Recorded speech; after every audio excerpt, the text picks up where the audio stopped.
Halo sahabat Prolobi, pada episode pertama saya sudah menjelaskan tentang altar, di mana yang saya jelaskan adalah tentang rupang.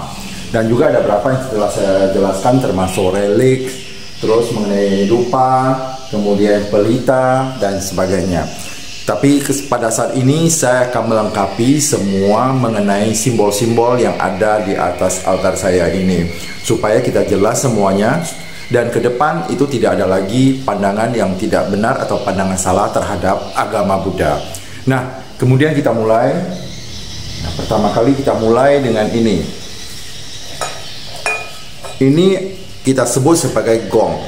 Dan ini sebenarnya adalah patah atau patrah. Itu kalau para biku itu menerima dana makanan dari umat, kalau misalnya seperti di negara-negara Buddhis, di Thailand, di Myanmar, mereka ini membawa mangkok yang disebut dengan pata atau patra ini, dan umat nanti memasukkan makanan ke dalam mangkok ini. Dan sekarang ini juga kita gunakan untuk salah satu alat untuk kebaktian yang kita namakan sebagai gong. Dan bunyinya itu sangat nyaring sekali dan sangat bagus. Kita lihat ya. Nah, kalau gong yang bagus itu, kalau kita gesek seperti ini,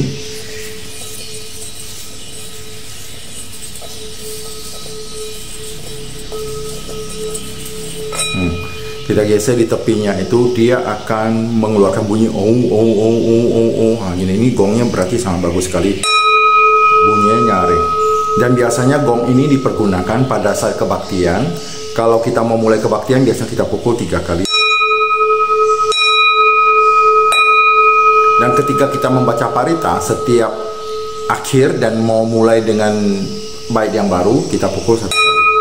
Nah, kita gunakan ini. Jadi semua komando dalam kebaktian itu ditentukan oleh gong ini. Ini biasa digunakan. Maka pun saya menggunakan ini kalau untuk melaksanakan kebaktian. Nah, terus ini adalah, selanjutnya ini adalah mu'i. Ini disebut dengan mu'i. Mu'i ini dipergunakan oleh umat Buddha dari Mahayana yang khusus untuk liam keng. Jadi liam keng, atau kita melafal nama Buddha atau Amitofo dan sebagainya, kita menggunakan mu ini. Amitofo.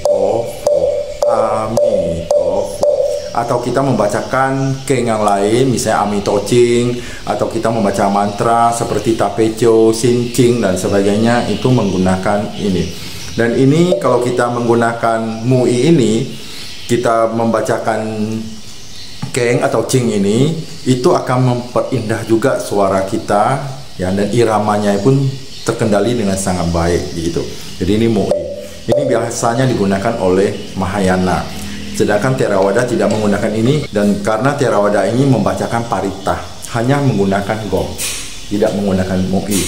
Tapi kalau Mahayana menggunakan mu'i termasuk gong dan banyak lagi peralatan lainnya ya. Nah, terus ini ada bunga. Ya, di atasnya itu ada bunga. Kalau kita lihat di altar itu ada bunga hidup. Bunga plastik atau bunga hidup ini sebenarnya melambangkan ketidakkekalan. Sama dengan kita hidup ini, itu akan terjadi perubahan.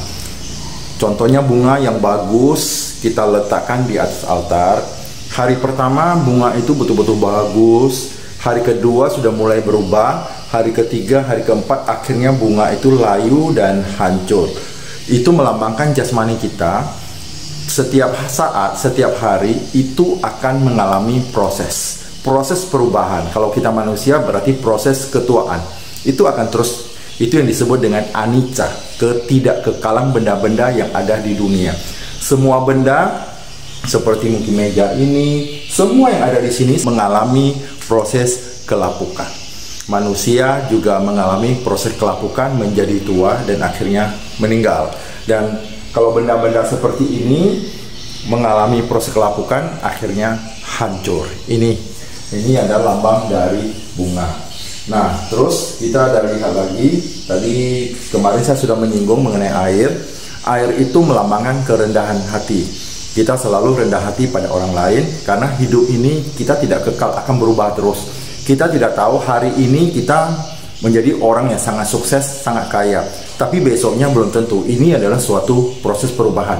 Atau sebaliknya, orang yang miskin, kemudian dia bisa menjadi kaya. Ini adalah suatu proses perubahan. Nah, jadi air itu adalah melambangkan kita rendah hati. Kita boleh kaya, tapi hati kita harus tetap seperti air, rendah hati. Ini adalah lambang dari air. Terus kemarin sudah ada pelita juga saya jelaskan. Pelita itu adalah melambangkan terangnya hati kita, pikiran kita. Ini adalah simbol. Jadi bukan diarahkan kayak macam-macam, tapi adalah melambangkan bahwa hati kita ini terang, pikiran kita juga terang. Pelita pertama kali yang bersinar dengan terang adalah di bawah pohon Bodhi di hutan Gaya, yaitu Pangeran Siddhartha menjadi Buddha. Inilah pelita pertama yang hidup, dan akhirnya pelita itu terus menyebar ke semua benua, semua negara. Inilah ajaran Buddha yang disebut dengan Dhamma.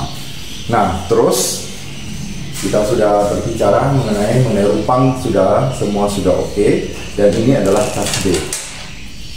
Nah, agama lain juga ada menggunakan ini, tapi jumlahnya berbeda. Kalau tidak salah, saudara kita yang beragama Islam, ini jumlahnya itu kalau tidak salah 99.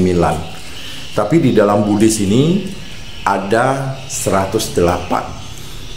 Jadi 108 ini jumlahnya tidak termasuk ini ya, yang ini ya. Ini sebenarnya dikatakan melambangkan 4 penjuru mata angin, ada 4, 1. Ini 2, 3, 4 ya. Jadi setiap kita membaca sampai di sini kita berhenti. Nah, ini jumlahnya ada 108. Itu dibagi atas 4. Jadi dari ini ya, kita lihat ini sampai ke tanda berikutnya ini ada 27. Kemudian di sini lagi dari ini sampai ke sini ini jumlahnya juga 27. Jadi 27 dikali 4 sama dengan 108. Jadi totalnya 108 ini. Nah, kenapa 108? Karena 1 tambah 0 tambah 8 itu angkanya yang tertinggi, yaitu 9. Inilah yang akan dicapai oleh seseorang, mencapai yang tertinggi. Tertinggi di sini bukan kekayaan tetapi spiritual. Spiritualnya untuk mencapai yang sampai puncak tertinggi. Nah, kalau kita lihat 108 ini tadi saya katakan 1 ditambah 0 tambah 8 totalnya adalah 9. Kalau 108 itu dibagi 2 berarti jadi 54. 5 ditambah 4 juga 9. 54 dibagi 2 27. Jadi 2 ditambah 7 juga 9. 27 dibagi 2 juga 13,5. 1 ditambah 3, 4 tambah 5, 9. Jadi semuanya menjurus ke angka yang tertinggi 9. Angka yang tertinggi inilah yang akan dicapai oleh umat Buddha, yaitu untuk mencapai tingkat-tingkat kesucian. Itu yang tertinggi. Inilah tasbih ini. Jadi tasbih ini adalah kita pergunakan untuk melafal nama Buddha. Misalnya ada yang menyebut nama Buddho, Buddho, Buddho, Buddho, Buddho. Tujuannya adalah supaya pikiran kita ini tidak lari kemana-mana. Pikiran diarahkan ke mulut, Buddho, Buddho. Dan tangan juga bekerja seperti ini. Jadi Buddho, antara mulut dengan tangan ini sejalan. Buddho, Buddho, Buddho, Buddho. Atau pikiran mau difokuskan ke tasbih ini juga boleh. Pokoknya ada satu objek yang bertujuan supaya pikiran kita tidak berkelana kemana-mana. Ini tujuannya ya. Ketika ini selesai, dari awal kita baca sampai selesai itu dibalik lagi. Jadi satu set. Istilahnya ada yang mengatakan ini pembuka, kemudian kita tutup lagi, terus begitu. Jadi ini satu set. Ini adalah tasbih ya dalam Buddhisme. Dalam agama lain ya itu juga ada. Kalau dalam Katolik kalau tidak salah namanya rosario. Nah, seperti ini. Ya, itu tidak masalah sih sebenarnya. Ini adalah dipergunakan sebenarnya untuk melatih pikiran kita, melatih konsentrasi kita agar pikiran kita tidak kemana-mana dengan membaca, melafal nama Buddha menggunakan tasbih. Nah, terus kalau kita lihat di dalam agama Buddha itu ada persembahan, biasanya ada persembahan makanan, ada manisan dan sebagainya. Sebenarnya itu hanya satu lambang penghormatan. Lambang penghormatan Dan itu bukan berarti nanti Buddha, para bodhisattva, dewa itu memakan makanan itu. Ini adalah sekedar lambang penghormatan kepada mereka yang patut dihormati dan patut dipuja. Seperti para Buddha itu patut dipuja, dihormati. Maka sebagai lambang bakti kita mempersembahkan makanan itu. Dan makanan itu sama sekali tidak mereka makan. Itu hanya satu simbol. Ya, ada manisan, ada makanan mungkin yang diletakkan di altar, ada buah-buahan. Nah, buah-buahan ini sebenarnya melambangkan simbol matangnya karma kita. Jadi buah ini dari kecil, muda, akhirnya matang. Ini sama dengan perbuatan kita. Ketika kita berbuat baik, ya, ketika kita berbuat baik, maka nanti suatu saat akan matang seperti buah, akan masak si buah. Ketika dimakan itu terasa enak. Seperti inilah hukum karma. Jika kita berbuat kejahatan, maka kita akan mengalami penderitaan. Tapi kalau kita berbuat kebajikan, kita akan matang seperti buah itu. Karma kita akan matang seperti buah itu yang ranum, enak. Ketika kita makan ternyata sangat manis. Seperti itulah karma baik. Ini adalah melambangkan karma baik seperti ini. Dan banyak lagi sebenarnya yang merupakan simbol-simbol dari agama Buddha. Jadi semua itu kita harus memandang sebagai simbol. Kenapa? Karena sampai saat ini mungkin kita tidak tahu bagaimana wajah Buddha. Kita tidak tahu wajah Buddha seperti apa karena Buddha hidup di lebih kurang 26 abad yang lalu. Pada saat itu belum ada kamera, belum apa.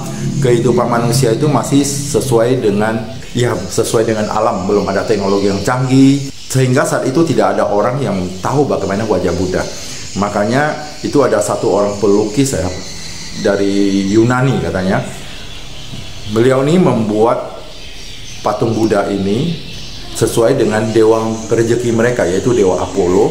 Dan beliau juga mempelajari sebelum membuat patung itu, beliau mempelajari tentang 32 ciri manusia agung baru beliau buat. Makanya Rupang ini tidak sama wajahnya dengan Buddha, hanya sebagai simbol penghormatan kepada Buddha.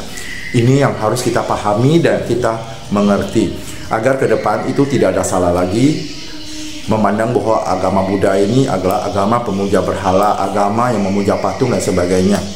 Sekali lagi saya katakan, semua yang ada di altar ini adalah sebuah simbol penghormatan kepada yang patut dihormati, kepada yang patut dipuja. Yang patut dipuja itu adalah para Buddha dan para bodhisattva. Yang patut dihormati itu adalah para dewata. Kalau kita dalam kehidupan sehari-hari, kita juga menghormati agama lain, menghormati agama kita sendiri, dan menghormati mereka yang lebih tua, menghormati mereka yang mempunyai sifat dan perilaku yang baik. Inilah dalam kehidupan, sehingga kehidupan kita ini akan lebih baik dan harmonis, baik bersama keluarga, bersama tetangga, dan bersama masyarakat di sekitarnya. Demikian penjelasan saya di seri kedua ini mengenai altar. Bersama saya Sahari dalam channel Prolobi, profesional, logika, dan bijaksana.